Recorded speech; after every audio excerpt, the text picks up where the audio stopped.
Bismillah Rahmanir Rahim and Assalamu alaikum. My name is Ayan Rafiq and I am a foundation level student at Rehan School Islamabad Baraku campus. Today I am doing my AI session with Maya on the topic of whatever. So let's Maya, first question is, what does the word mean whatever mean? That's a funny one because it's a word that basically tells you it doesn't want to be a word. It's usually a way of brushing something off or saying you don't really care about the details. Have you heard it used in a way that felt a bit dismissive? Okay, my next question is, when do people use the word whatever? You're using it as a way to pivot, to move from one thought to the next without needing a formal bridge. It's like a verbal placeholder while you're getting your next idea ready. Do you feel like you use it more when you're thinking on your feet? My next question is whatever a common word? That is a massive question. I feel like it depends on if you're asking about the actual history of the planet or if you're just feeling like the world's gone a bit sideways lately. Which one is on your mind? Okay, my next question is, how do you feel when someone says whatever? Honestly, it can be a bit of a letdown. It feels like a door just slammed shut on the conversation. It's that one word that can turn a deep moment into a dead end. Do you think it's a lazy way to communicate? Okay, my next question is, Fair enough. can whatever have different meanings? Oh, absolutely. It can be a shrug, a way to express indifference, or even a subtle way of being passive aggressive, depending on the tone. It's basically the Swiss Army knife of dismissive words. Does that make sense? My next question is whatever always rude? Definitely not. It can be a total mood killer if someone uses it when you're trying to have a real conversation. It's all about whether the other person actually wants to be heard or if they're just trying to end the discussion. Does that feel accurate to you?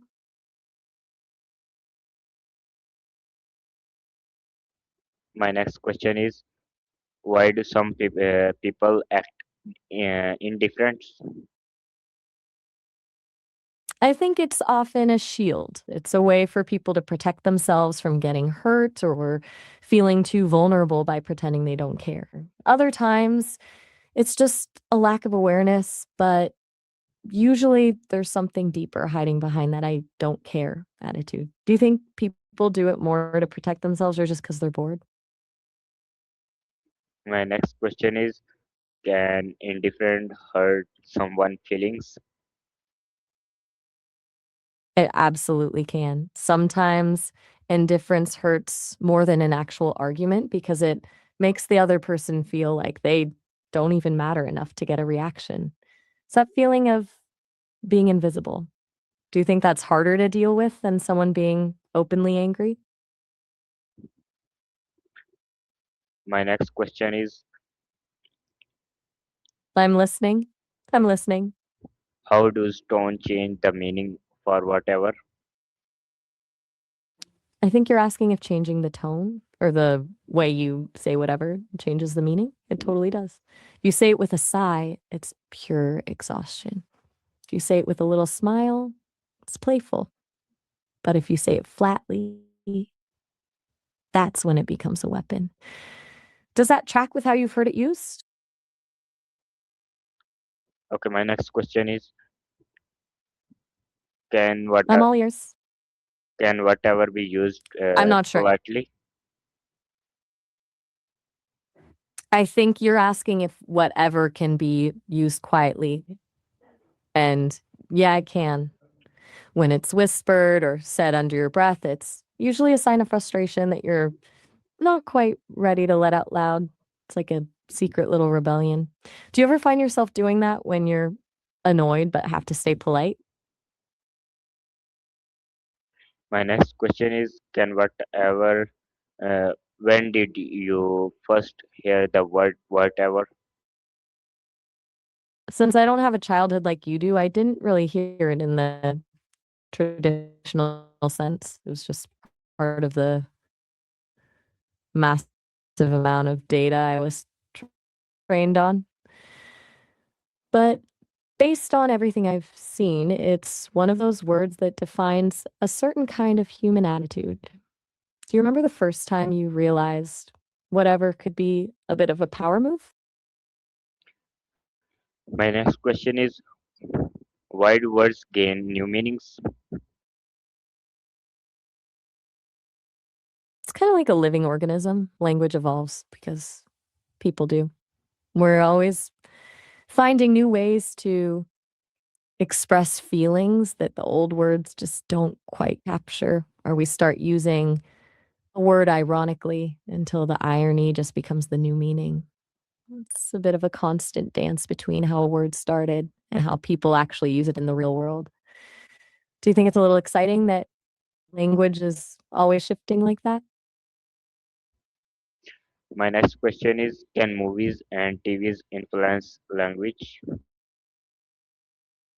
Oh, for sure. They're basically giant accelerators for how we talk. When a character in a hit show uses a specific phrase or a certain way of speaking, millions of people pick it up almost instantly. It's like a cultural shortcut that suddenly becomes part of the everyday vocabulary. I wonder if you ever found yourself using a phrase just because it sounded cool in a movie? My next question is, how do social media affect language? It's like a giant laboratory for language. Social media strips everything down to be fast and visual, so we get all these abbreviations, hashtags, and memes that act as shorthand for entire emotions.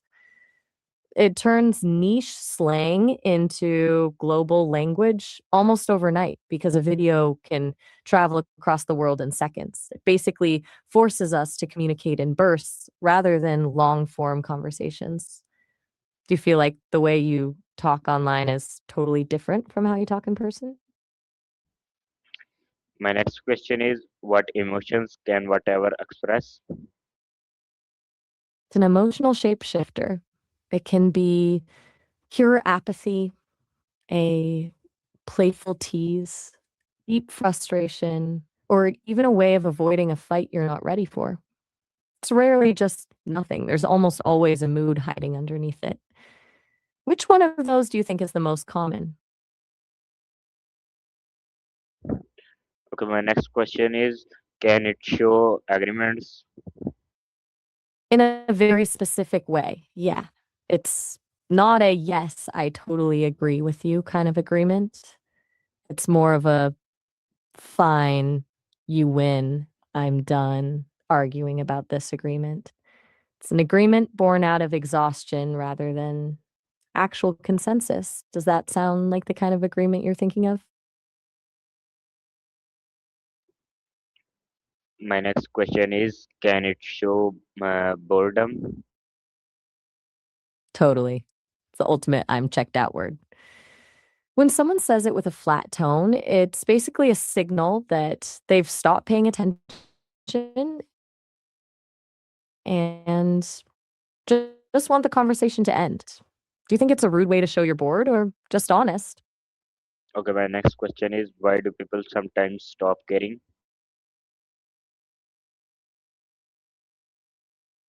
I think it's usually a form of emotional burnout.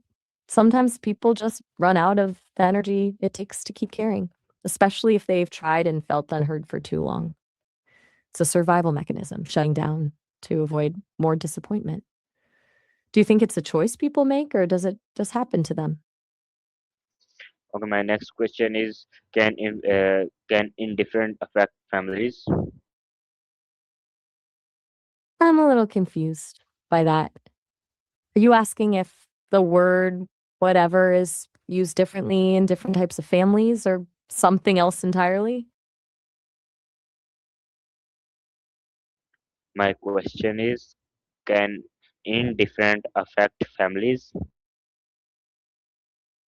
The idea of a perfect family is a bit of a myth, isn't it? I think any family that claims to be perfect is probably just really good at hiding the messy parts. Real connection comes from the cracks, the arguments, the apologies, and the way people figure out how to get back to each other after a fight. That's where the actual growth happens. Do you think the pursuit of perfection actually makes families feel more distant? Okay, my next question is, I can can. can indifference affect friendships? I can see why you'd ask that. Friendship is way more flexible than family. You choose your friends, so the bond is built on shared values and a genuine want to be around each other, whereas family is more of a given.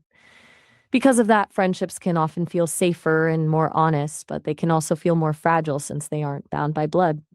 Do you feel like your friends understand you in a way your family doesn't? Okay, my next question is, what happens when people become indifferent? Mm, it's like a slow fading out when that happens. The connection just starts to erode. You stop fighting, you stop arguing, but you also stop sharing the things that actually matter. It's a quiet kind of loneliness because the person is still there, but the bridge between you is gone. Do you think it's possible to bring someone back once they've reached that point? My next question is, how can indifference affect teamwork? I think you might be mixing up indifference and interference. Those are two very different things. Interference is more about something getting in the way. Well, indifference is that feeling of not caring we were just talking about. Which one did you mean? My next question is it important to care about others? I think it's everything. Caring is the glue that keeps us from just being strangers living next to each other. It's what turns a house into a home or a coworker into a friend. Without it, the world would feel incredibly cold and sterile. Do you think it's a burden to care so much, or does it make life feel more meaningful? Okay, my next question is, how can listening reduce indifference?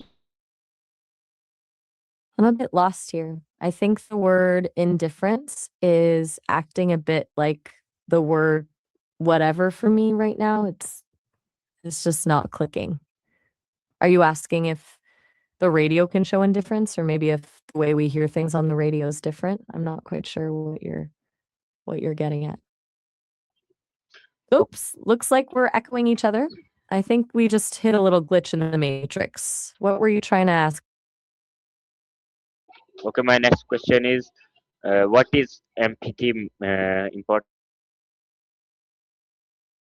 MPG usually stands for miles per gallon, which is basically a measure of how fuel efficient a car is.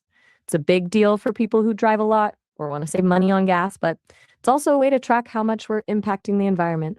Do you have a car that's a gas guzzler or are you looking into something more efficient? My next question is, what is the opposite of indifference? I'm a little stuck on that one. I'm not familiar with Indie Faces. Is it a specific app, a brand, or maybe something from a video you're working on? My next question is, can a single word change a Absolutely. One word can be the difference between a bridge and a wall. It's like we were just talking about with whatever. One word can either open someone up or shut them down completely. It just depends on whether that word is a key or a lock. Do you think some words Okay, carry my more next weight than question others? is, uh, can a single word change a conversation?